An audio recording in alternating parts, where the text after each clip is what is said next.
Working at NASA meant that I could use my creativity and design process that I really enjoyed doing to think outside of the box while still doing engineering.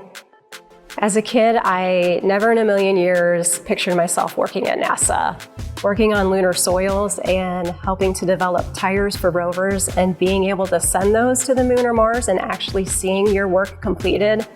That's just huge.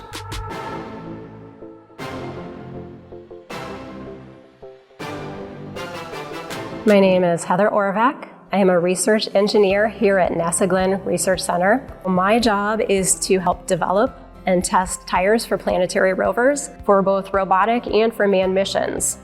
Tires need to be tested so that you know your tire is going to function properly on the moon. These tires are extremely important to any type of roving mission.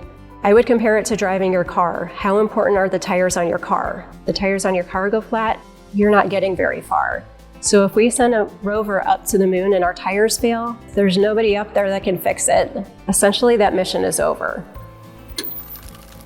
Now for future missions, we're looking at driving thousands of miles on a vehicle that can last up to 10 years. That's why we call this the reinvention of the wheel. We're going to have to up our game and definitely test these to further limits than they've ever been tested to before.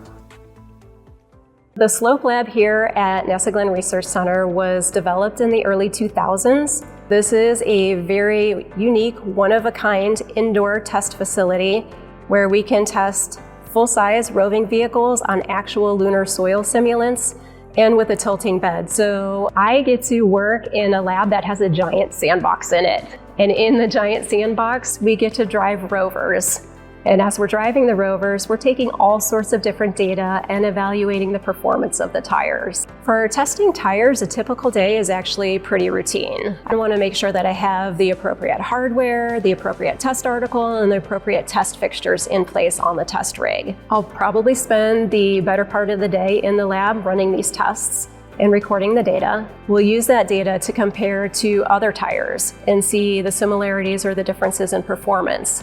And that helps us to see which design features of the tire are working well for us and which design features need to be improved upon. Students today have so many opportunities in the STEM area that are available to them. See what you like, see what you're good at, see what you don't like. Learn all there is to learn, and then you can really choose your own path. And as long as you have the aptitude and the willingness to learn, you're already there. You can achieve what you want to achieve.